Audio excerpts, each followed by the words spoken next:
Salam, nuyu naa ñëpp, je suis Cherif Asfati, réalisateur. Alors, on va parler de carrière d'acteur. La carrière d'acteur dans un pays comme le Sénégal. Ok. En fait, l'objectif, ce n'est pas rester à faire une définition technique et approfondir sur c'est quoi un acteur, qu'est-ce qu'il fait dans la vie, etc. Même si on va survoler ce sujet. Mais ce dont on veut réellement parler, c'est la carrière, les enjeux d'un acteur, de l'actorat dans un pays comme le Sénégal. Les facteurs invisibles, en fait, les influences qui sont autour du milieu, les influences dans le milieu social, dans votre environnement direct, dans votre famille, vos relations, tout ce qui joue dans votre carrière. Alors, il faut savoir que il y a beaucoup de gens qui veulent faire une carrière dans le milieu d'actorat. La preuve, bu ñu wootee casting, vous allez voir beaucoup de gens venir, en tout cas pour rêver, espérer décrocher un rôle. Ça montre que tout le monde veut faire carrière. Mais le paradoxe, c'est pourquoi il y a autant de monde dans un métier qu'on dit qui ne paye pas. Voilà, il faut un nombre limité de personnes. Pourtant, bu état bi toogoon xool les castings nu muy feesee nu ko nit ñi bëggee war na mën a xam ne fii su ma ko organiser ça peut rapporter beaucoup d'emplois, dina mën dimbale jeunes yi bari ñu mën a xëy, surtout dans un pays boo xamante ne on cherche à combattre le chômage et permettre les gens de travailler. Mais souvent le gouvernement, ou en tout cas les gouvernements, pensent que la culture n'est pas à la priorité vu les activités économiques, vu l'enjeu, vu etc. Beaucoup d'alerte, d'urgence yoo xamante ne mu ngi fii.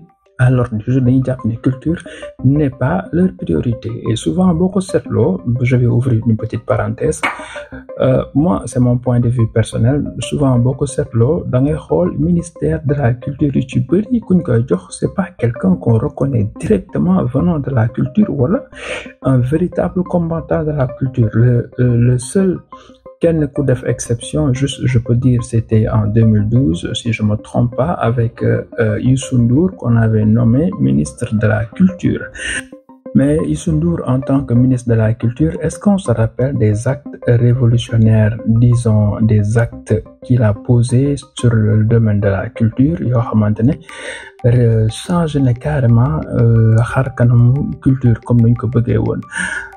Je donne juste mon point de vue, en fait, je pense que moom le fait que mu nekk une légende vivante de la musique ni aussi de la culture, un patrimoine international du Sénégal, Youssou Ndour, on peut le comparer avec personne vu son parcours. Mais est-ce que son parcours peut expliquer sa gestion en tant que ministre de la culture? Souvent aussi on dépend du premier ministre ou on dépend aussi du gouvernement, du président aussi, de sa politique. Donc foofu noonu mën nañ ci wax. Mais après Youssou Ndour, il y a eu plusieurs ministres. Avant lui, il y a eu plusieurs ministres de la culture.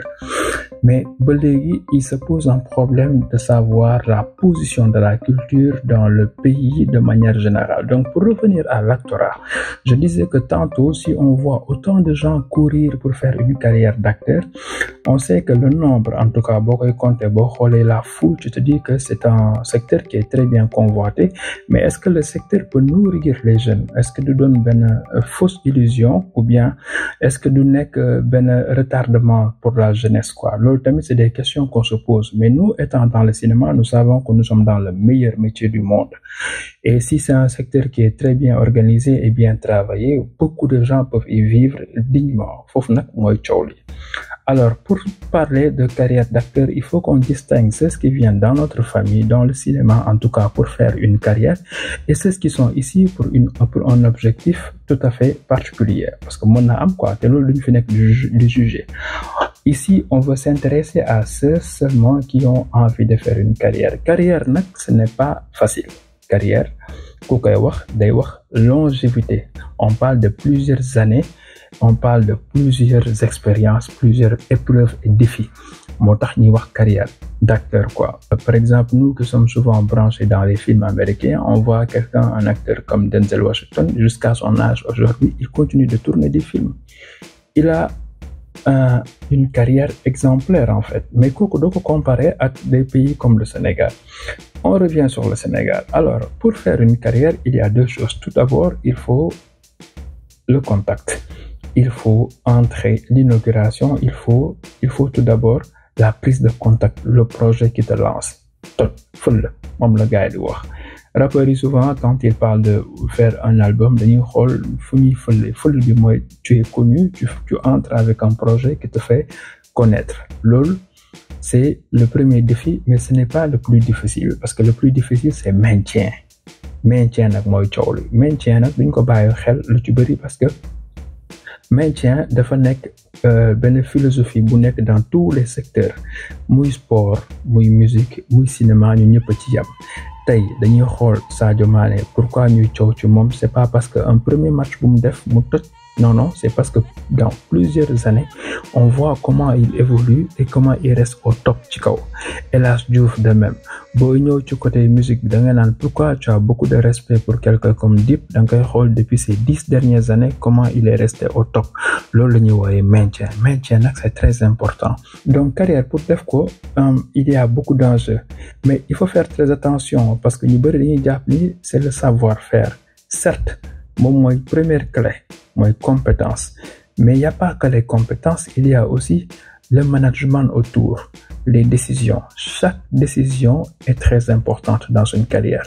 Boo bëgg a avancer, chaque décision est importante pour ta carrière. Et dans un milieu boo xam ne c'est totalement désorganisé, foofu nag mooy coow li. Alors, comme je le disais tantôt, un acteur, tout d'abord, c'est un artiste. Il faut savoir que l'acteur, tout d'abord, c'est un artiste. Artiste dafa am loo xamante ne dafa am benn maye yàlla bu nekk ci moom dafa am benn côté boo xamante ne c'est un peu divin. L'artiste, c'est quelqu'un qui a envie de partager, c'est quelqu'un qui ressent, c'est quelqu'un qui est ouvert, qui a des émotions, qui a de l'imagination, qui voit le monde d'une manière différente des autres. C'est quelqu'un qui a une sensibilité tout autre en fait. Et les acteurs qui viennent dans le milieu manquent ce côté artistique qui fait la différence. Bu nekkoon les scénaristes dañuy bind les réalisateurs veulent tourner et li ñuy def dañuy ñoo xamante ñëpp mën nañ ko def kon jarul ñuy woote casting kon jarul ñu wut ay profil jarul ñu wut ay acteurs parce que souvent quand un projet est très bien écrit ñu jox ko un acteur pour mu jouer ko l'acteur moo koy rendre vivant. C'est son côté artistique, son côté savoir-faire et tout qui transforme le projet, qui transforme l'écriture, les lignes, le livre, en tout cas le projet, def ko comme une vie à l'écran. C'est l'acteur qui le fait et c'est son côté artistique. Souvent, quand on cherche certains acteurs pour nous dugg dans notre film, c'est parce qu'on sait li nekk ci ñoom et ce qu'ils sont capables d'apporter. Aux États-Unis, si un film sort, souvent on ne connaît pas le titre ni on voit pas la bande-annonce. Il suffit de voir qui est à l'affiche. Parfois, boo xoolee Denzel Washington moom mooy jouer film bi. Beaucoup ne réfléchissent pas quand tu vois Brad Pitt devant. Tu réfléchis pas parce que tu te dis que le gars il va émerveiller même si loolu ça prête à discussion quoi. Donc ça veut dire que l'acteur lu mu war a teel a bàyyi xel mooy son côté artistique. Après mu commence liggéey sa compétence tamit beneen affaire la parce que ñun souvent au Sénégal dañoo xaw a tayal. Pour mën a travailler, faire des ateliers, s'exercer, s'ouvrir, travailler régulièrement. Même s'il n'y a pas une école authentique buy jàngale acteur de cinéma wala acteur de manière générale, il y a plusieurs ateliers, il y a des projets, il y a des formations, il y a des programmes quoi. Bu ci mujj bi may dégg bu en tout cas bu am instant bi mooy Ciné Sahel Academy. C'est des projets comme ça qu'il faut aller voir parce que lu mu mënti demee c'est des gens qui ont de l'expérience, qui ont envie de partager. Aller dans les ateliers. Mais foofu noonu aussi, il faut faire très attention parce que ñu ci bëri dañuy jaawale. Déjà dans un pays boo xam ne dañuy jaawale téléfilm, série, film, feuilleton et tout doo xam quelqu'un qui veut faire carrière si lan lay dem. Comprendre. Il y a plusieurs types d'acteurs, même si un acteur c'est un acteur, mais il y a des acteurs yoo xam ne leur choix c'est d'aller faire les planches. C'est des acteurs de théâtre. Comprendre. Il y a des gens qui yoo xam ne c'est ça leur spécialité, loolu rek la ñuy rêver. Le théâtre, c'est différent du cinéma. Du fil à fil, de quoi expliquer, mais tout le monde sait qu'un acteur de théâtre, c'est totalement différent. C'est quelqu'un qui travaille sur les planchers on dit souvent l'acteur, il est limité dans 3 unités. L'unité de l'espace, l'unité de temps, unité de lieu, unité d'espace, unité de temps. C'est quelqu'un qui est dans un théâtre, dans un espace limité, en face d'un public avec une mise en scène, avec un jeu qu'il doit interpréter, avec un décor qui s'interchange, une manière de faire, une mise en scène très accrue. Les réalités, en tout cas, du théâtre, c'est totalement différent des réalités du cinéma. Donc, il y a des acteurs de Hamlet, ils veulent que faire une carrière sur le théâtre, pour le théâtre. Ce que j'appelle les acteurs de télévision, c'est ceux qui sont dans 2 ou juste 3 décors différents. Ils sont jamais sales, ils sont toujours propres, bien habillés, dans un décor super nice, enfermés dans un seul lieu pour faire plusieurs scènes. C'est comme les feuilletons, les telenovelas qu'on a l'habitude de voir en Brésil, etc., qu'on nous a abondé. Le plus grand travail, c'est il n'y a pas trop de... on est un peu limité dans la créativité, mais ça reste un travail accru dans un espace limité. Tu as des lumières qui sont devant toi, tu projettes des lumières derrière toi, tu t'habilles, tu fais ton texte et c'est fini. L'acteur de cinéma, il a beaucoup plus d'enjeux, il est beaucoup plus ouvert. En fait, c'est quelqu'un qui est en contact régulier avec plusieurs décors différents, intérieur comme extérieur. C'est quelqu'un qui est en contact avec la chaleur, la mer, la pluie, dafay nekk ci auto, dafay daw, dafay mbëkkante, dafay dóor, dafay kii, tu vois. L'acteur de cinéma, c'est quelqu'un qui travaille son corps parce qu'il a appelé à donner son corps pour plusieurs épreuves, mais aussi son esprit. Il a des textes à jouer, il a des expériences, en tout cas, yoo xamante ne dafay aller beaucoup plus dans le sens de fiction, de science-fiction, de faits spéciaux, tu vois, un peu différent de ce qu'on a l'habitude, nous, de voir. C'est aussi la même différence qu'on fait pour les projets pour télévision et les projets pour le grand écran. Nous dañuy jaawle lépp, ok? Mais quoi qu'on dise, il y a des acteurs qui sont polyvalents, passe-partout, et qui le font. Et un acteur vrai, en tout cas un acteur qui est hyper talentueux, c'est quelqu'un qui est dans plusieurs registres et qui sait dans chaque registre lu muy woote, quoi, tu vois. Donc il faut d'abord en tant qu'artiste savoir lan mooy sa objectif, fan nga bëgg a jëm, ban genre acteur nga. Tu es fait pour les télévisions, pour nos séries là, ou tu es fait juste pour le cinéma de manière générale. Tu es un acteur qui est appelé au théâtre ou à la télévision ou en même temps dans le cinéma. Il y a de ce choix de préparer pour l'autre. Mais aussi, on ne peut pas reprocher aux acteurs de tomber surtout que dans des projets, c'est la télévision ou c'est les telenovelas. Parce que l'acteur, il propose pas, il vient, on lui propose un rôle et il joue. Nous, les producteurs et les réalisateurs, nous devons varier les propositions qu'on fait pour permettre aux acteurs de s'aventurer dans d'autres expériences différentes, quoi. Parce que Taïboudé, c'est les mêmes séries qu'on voit, c'est les mêmes réalités, c'est les mêmes thèmes, les mêmes trucs.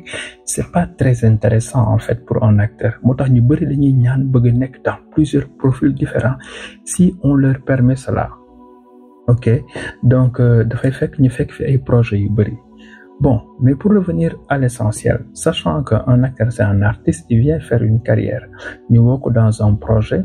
Alors, pour les femmes, souvent j'ai l'habitude de dire, allez en contact avec votre famille tout d'abord. Allez prendre une assurance. C'est bon pour tout le monde. Préparez votre famille vers le métier où vous allez, que c'est un métier à haut risque, qui a plusieurs défis, plusieurs tentations. Et en tout cas, vous êtes un homme public. Vous êtes quelqu'un qui va vous exposer éternellement à l'image, dans les œuvres. Donc c'est une préparation qu'il faut prendre en compte. Comme ça, critiquer tout ça, tu es préparé psychologiquement par rapport à ce métier. Il faut se préparer à la famille, avoir toutes les garanties et les assurances. buy sotteeku ay saafara ak yépp balaa muy dugg ci làmb ji quoi, parce que dafay dugg vers benn xare. Alors tout acteur qui se respecte, qui veut faire une carrière, doit préparer tout d'abord sa famille vers fu mu jëm. Vous faites un casting, on vous retient. Vous savez que on vous retient pour un rôle, vous demandez à voir le projet. D'abord, on vous explique, vous lisez tout d'abord tout le contenu du scénario, nga xam de quoi il s'agit. La majeure partie nak la ñuy def mooy duñ xam sax ban rôle nga may jox, man de bëgg naa nekk benn tubaab boo xam ne lii lay def. Tu sais même pas de quoi le projet parle et toi tu indiques le personnage que tu veux. C'est pas sérieux. Donc lisez le contenu et sachez quel rôle on vous propose et vous vous préparez pour ça. La préparation, c'est mental, c'est moral, c'est familial, c'est tout. ça tient en compte de vos disponibilités, de votre calendrier et tout. Nga xamné rôle bi nga jël et la durée du projet, c'est pour combien de temps, comment vous allez le faire, nga dugg ci projet bi door ko bu mu mat mu jeex. Alors là, vous avez fait un très bon projet et puis ça commence à passer, disons, à la télévision. Boudé, c'est une série. Ça marche bien. Bon, vous venez déjà d'une très bonne boîte de production qui vous a bien payé et que le projet est super. Ça, c'est votre premier projet. Vous venez, vous devez tourner le deuxième projet. Il y a la def, quelqu'un a un très bon projet et il a envie de travailler avec vous parce que Gisnel Bingeligé dans le premier projet. Vous discutez, tu trouves son projet très intéressant, tu as envie de le faire et tu dis ok, mais le gars, sa bourse n'est pas très intéressante parce qu'on est au Sénégal, comprends nga. Il y a différents types de maisons de production, te mom lu muy fay briw bo démé sax du fay ko ay transport la lay jox et tout ça et tu te dis non, va voir ailleurs, franchement man je travaille pas si on me paye pas. Tu es libre de prendre cette décision. Tu es libre de dire que li nga may fay dafa tuuti du ma ko def. Tu es libre de ne pas t'engager. Mais est-ce que c'est intéressant à cette étape de ta vie? Tu viens juste de faire un projet, mais tu peux dire que tu as atteint le cœur de 50% des Sénégalais. Juste la moitié. Les gens veulent te voir dans un autre projet pour voir tu confirmes, ce registre. Parce que le problème, qu'on se le dise, la majeure partie des acteurs, bon, les gens changent ça. Mais avant, la majeure partie des gens, quand ils viennent, ils viennent avec leur propre nom, c'est un tour bop, ils tournent, c'est un style bop, c'est une table de sol, c'est un quoi. Donc, c'est, parfois, ils réussissent souvent ces rôles parce que ça ressemble quasiment à eux. Et parfois, il y a des acteurs qui font cette grave erreur, ils disent que non, c'est ça parce que le rôle est devenu Rockman. Ça, c'est des choses catastrophiques qu'il ne faut pas dire, en fait. Parce que c'est pas un challenge pour un acteur de faire quelque chose qui ressemble typiquement à moi. Non, non. Le grand défi, c'est de sortir de ton registre, de ta zone de confort. Alors, pour revenir à ce que je disais, tu fais un très bon projet, tu vas dans un deuxième projet, sur le plan économique, ça marche pas. Les propositions financières ne sont pas intéressantes. Tu dois réfléchir d'abord. Est-ce que tu vas... Parce que c'est une suite à ta carrière. Une carrière, c'est des escaliers, c'est plusieurs marches. Escalier ko gis dafa am première marche fi ngay dox, deuxième, troisième pour nga yéeg ci kaw. Boy dem deuxième étage, faut nga yéeg ci escalier ben par ben. Ben bu nek c'est une décision que tu dois prendre. Tant que bo tek c'est tant que carrière la. Tant que bu lay jëmlo kanam la normalement. Bo tegul tank, est-ce que di nga avancer? Fi nga taxaw fofu ngay taxaw. Tu vois? C'est ça le truc en fait. Alors, si la deuxième proposition n'est pas intéressante, est-ce qu'il ne faut pas réfléchir, voir, je viens juste de commencer, je dois travailler mon image. Il faut que je force mon image à d'autres personnes parce que c'est en fonction de mon premier projet, l'en ma wo dans un deuxième projet. S'il n'y avait pas un premier projet, est-ce que l'en ma wo? Il y a ça aussi. Ou alors vous allez tenter l'expérience pour faire un casting où il y a 50, 100 personnes yo xamné dañ leen wara choisir.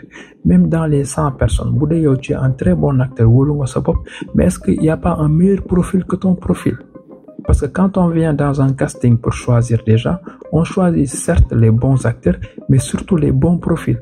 Et profil, ça dépend de nit ki le réalisateur, ban image lay jox à son personnage. Bu gisee quelqu'un ku gëna calé que yow, mën na dem ci mom sax mu ne xaaral ma jël gain bi, après man je vais travailler même si son niveau d'actorat taxawul, man dina ko gëna liggéey quoi.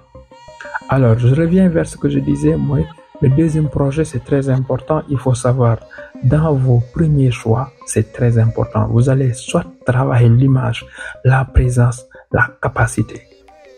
Quand on commence une carrière, privilégiez la présence. Parce que vous êtes dans une compétition où plusieurs gens veulent se faire voir.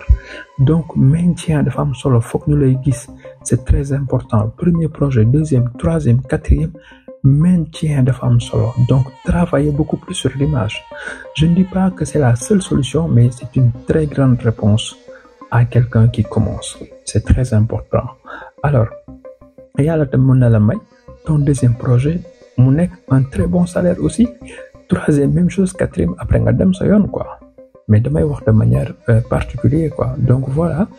Après, vous faites un choix, vous dites non, je fais pas ce projet, je fais pas le troisième, je fais pas le quatrième, et les gens commencent à vous oublier. Et c'est ce qui est dangereux dans une carrière. C'est que fële benn année, toog 5 ans kenn gisul la, toog 3 ans kenn gisul la, c'est pas bon. On ne fait pas une carrière pareille. Il faut travailler le maintien.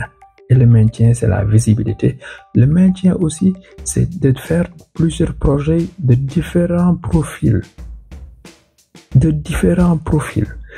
Beaucoup se rappellent l'acteur Edu. En fait, Edu, bu muy nekk Pod et Marichou, bu muy soog a commencé, il était plutôt timide, c'est mon avis. Mais après, de fur et à mesure, les gens étaient stupéfaits quand on l'a vu dans, je crois que c'est Infidèle, Changer, Teinte de tout ça. Voilà quelqu'un qui essaie.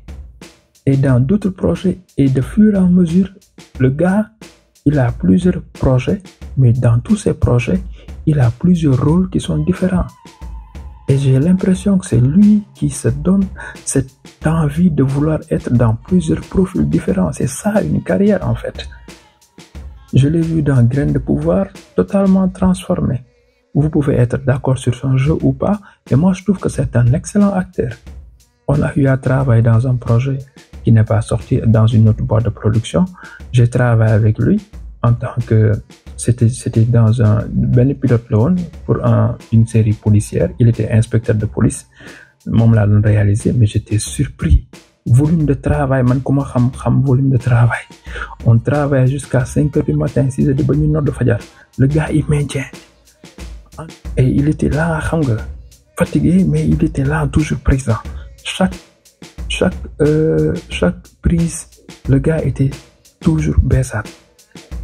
Et je dis ça, c'est un acteur, quoi. Et puis dans un registre tout nouveau, policier, flic, inspecteur. Il faut que les acteurs poussent, en tout cas, les réalisateurs, voilà tout ça, de se donner des chances d'être vus dans différents profils et de faire en sorte de ne pas disparaître des écrans 1 an ou 2 ans ou 3 ans. Je ne dis pas nak am envie feeñ ndax am envie feeñ tax lu ñëw ngeen jël. Non, là aussi c'est hyper dangereux, c'est très dangereux, gars. Vous ne pouvez pas faire un très bon projet après boy waa deuxième division sama gars yi foofu laa bokk de deuxième division waaw boy underground bi ñëw di leen ay gars yi kay joué sama projet fekk moom projet baaxul, bind bi baaxul, production bi dafa des, xam nga, image yi ak lumière yi ak lépp dara baax aussi nga bëgg dugg dans un projet pareil, tu te sacrifies aussi, da ngay wàcce sa bopp, comprendre. Mënoo jugee dans une très grande boîte de production wala nga jugee ci benn projet bu ñëpp di coow, tu viens tomber dans un projet boo xamante ne tamit xam nga, ça laisse à désirer, y a pas d'expérience, y a rien du tout, mais tu te sacrifies. te loolu pour nga jóge ci loolu c'est très compliqué parce que booy bu ñu xasee ba enregistrer sa image balaa mu dem dina métti ñii dañu koy xoolee et puis ñu bëri mën nañ jaar foofu sax ne la nekk xamoo dara fekk c'est pas ça. Donc faites attention toujours à chaque décision que vous prenez. Regardez le projet. Est-ce que ça en vaut la peine? Est-ce que c'est intéressant? Qui est derrière? Quelle équipe va tourner? Est-ce qu'il y a une expérience derrière? Est-ce que l'on fait jarnoko? Ok? Soyez intéressés par chaque information parce que ça va en contre de votre dédou si sa carrière de faire solo.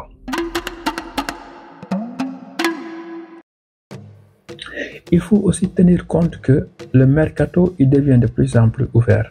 Avant, on reconnaissait un acteur juste pour une seule boîte de production. Mais là, les acteurs bougent et voyagent. Dans les qui mu jóge ci Marodi, dem ci Evenprod, qui jóge ci Evenprod, dem ci Kiwu, qui jóge ci Kiwu, c'est ce qu'on veut. On veut créer suñu Hollywood bopp boo xamante ne on reconnaît au moins 20 acteurs ou 25 acteurs qui se partagent. On n'aime pas tout le temps créer des projets avec de nouvelles têtes qui vont disparaître. C'est pas bon pour le milieu. Et les producteurs aussi, il faut que nous bàyyi loolu. Chaque fois, dañuy bëgg di dem creuser des têtes nouvelles. Bàyyi fi des acteurs qui ont envie de faire carrière, quoi. Il faut que nous permettre de... Parce que expérience pour chaque nit jël dans un projet, expérience des destimons. Et c'est bon pour le milieu de manière générale.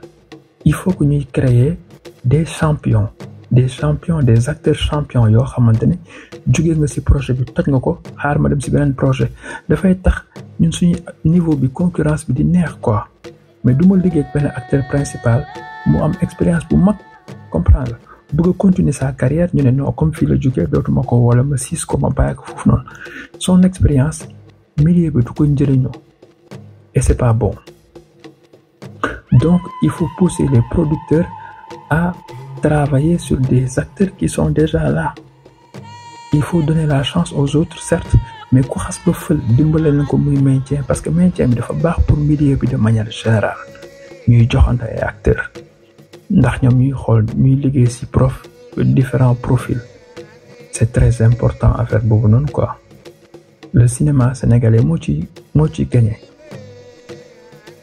donc pour résumer il faut qu'on travaille en sorte que ñu créer des champions des acteurs il faut que les acteurs essayer de travailler le maintien, de ne pas disparaître des écrans pendant 1 an, 2 ans, 3 ans.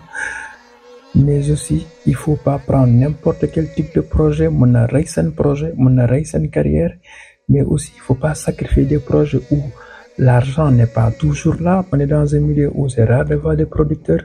Il y a que 2 ou 3 grandes maisons de production pour un pays comme le Sénégal. Côté série là, quoi, c'est rare de voir des films, des longs métrages Sénégal. Et 2, 3 longs métrages c'est grave. Dans un pays qui a environ 5, 6, 7 salles de cinéma humain, nous, on ne produit pas assez. Donc, il n'y a pas assez de producteurs. Donc, s'il n'y a pas assez de producteurs, il n'y a pas assez d'argent, il n'y a pas assez de fonds yu dugal ci biir production bi. En tout cas, bu ñu fexee ba assainir milieu bi ba acteur boo xamante ne tey sur 6 mois dina am 4 projets wala 3 projets mu liggéey bi mu pare mu dem ci bii mu pare kooku salaire la da nga koy dund complètement mën nga yor sa njaboot yor sa njaboot xam nga di participer ci dëkk bi di fay say taxes fay say impôts comprends nga en tant qu'un acteur parce que tu as 2 ou 3 ou 4 projets régulièrement yoo xam ne on te paye régulièrement de très bons cachets. Loolu bu ñu ko maintenir avec tout ce monde qui vient dans le cinéma c'est des emplois concrets et puis il faut que ñuy élever affaire ñuy élever niveau parce qu'il y a beaucoup de choses à faire il y a beaucoup de défis mais tamit pour que affaire yi mën dox il faut que ñu yéenante lu baax il faut que ku nekk buy liggéey sa projet ngay sóoraale tu le fais pour le milieu sénégalais il faut que ñuy tenir en compte de sama projet bi ban impact lay am dans la société ou bien dans l'économie ou bien dans le développement des mentalités il faut être ouvert ouverture boobu dafa am solo trop pour les producteurs dans le métier pour les acteurs yi aussi il faut que ñuy bàyyi xel benn affaire seen expérience bëriwul mais am na seen i rakk yi ñëw ci ginnaaw bëgg leen roy donc pour ceux qui ont beaucoup d'expérience permettez le partage arrêtez de vous enfermer dans votre coin ça ne sert à rien ñun ñëpp dañuy avancer di sóoraale suñu rakk yi di ñëw laissez un héritage aux autres qui vont arriver et pour le faire il faut encourager des émissions il faut aller participer dans des émissions discuter de votre métier il faut même bu nekkul émission télé parce que on nous prend pas toujours en compte on n'a pas beaucoup d'espace où on peut s'exprimer mais dans vos réseaux sociaux discutez de votre métier il faut que nit ñi xam ne c'est un métier noble que n'importe qui ne peut pas venir dugg ci nii dafa laaj jaar expérience jàng dafa am solo jàng bi dafa am solo trop parce que quoi qu'on dise la majeure partie des projets normalement tous les projets sax dañu war a ànd ak scénario te scénario bind moo koy def te bind ku koy lire quelqu'un bu bindee fa quelqu'un mën a lire donc soo liirul nooy jàngee c'est vrai que on peut faire une carrière sans pourtant dem école mën nga bañ a jàng sans pour autant nga dem école sa jàng mën na bañ a sori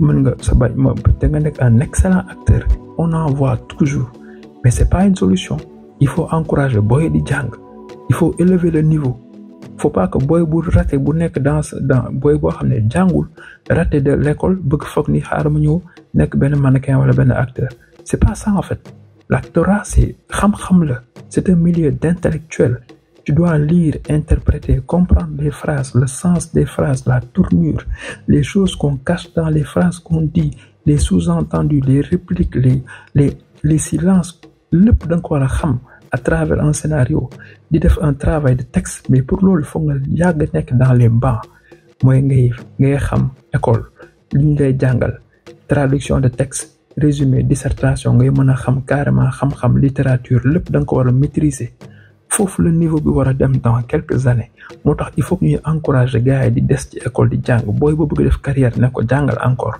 foog nga mën a comprendre le monde dans lequel tu vis pour pouvoir interpréter certains rôles et loolu boo ko jàngul doo ko xam quoi alors il faut qu'on encourage jàng bi faut pas que ñëpp foog ni c'est un métier boo xam ne c'est pour les ratés pour vous faire respecter soyez déjà un exemple côté jàng bi ba pare après nga ñëw dans le métier c'est une suite logique en fait quand tu deviens un acteur va dans un plateau waxal loo xam waxal ton expérience encourage sois un exemple pour les autres générations et travaille pour ta carrière parce que boo waxalul sa bopp say droit keneen du ñëw di la ko waxal vous voulez que le métier se développe et vous ne voulez pas donner l'exemple ça passe pas quand tu vois souvent moi je suis en train d'animer une chaîne YouTube Sénégal TV qui est destinée au cinéma mais il y en a ñu ci bëri quand on les contacte pour venir discuter mais dañuy daw dañuy làqatu pourquoi qu'est-ce qu'on y gagne nous rien du tout on veut juste créer un cadre où tout le monde vient partager la réflexion mu jëriñ suñu milieu jëriñ les autres générations lépp loo gis expérience daf ci baax lépp loo gis partage réflexion daf ci baax mooy tax ngay teg brique par brique pour mu mën a nekk benn kër wala pour mu mën a nekk benn cité on doit aimer partager l'acteur doit partager et continuer sa carrière lan mooy prochain défi à relever fan laa war a yem nan laa war a organiser yo donc c'est autant le sujet passionnant on peut en parler autant xam nga partager autant de réflexions sur ça mais ce premier numéro c'était juste pour une prise de contact inviter les gens à réfléchir sur les bases yan yoon la ñuy jël pour faire une carrière savoir que on est tout d'abord un artiste ok et quand on s'engage il faut tenir en compte des œuvres qu'on tourne et des réalités socio-économiques sóoraale la famille dans les choix que vous allez prendre savoir que c'est de l'art vous seul comprenez ce que vous faites les gens dañuy am juste benn lecture sur l'apparence mais le contenu c'est vous encore comprendre le métier aider les gens à comprendre ce que vous faites et continuer à toujours exister de ne pas disparaître des écrans il faut que les producteurs travaillent sur des acteurs aussi qui sont déjà là ça permet aux gens de faire des carrières il faut aussi tenter d'autres projets tenter d'autres casquettes d'autres visages je pense que bu ñu nekkee noonu dina gën a yombal le chemin vers une carrière. Ok, je vous remercie, j'espère que vous allez apprécier. Laissez-nous vos commentaires, vos avis sur tout ce qui a été dit ici. Je vous donne rendez-vous à très bientôt. Jaajëf, restez abonnés sur Sénégal TV, nos plateformes.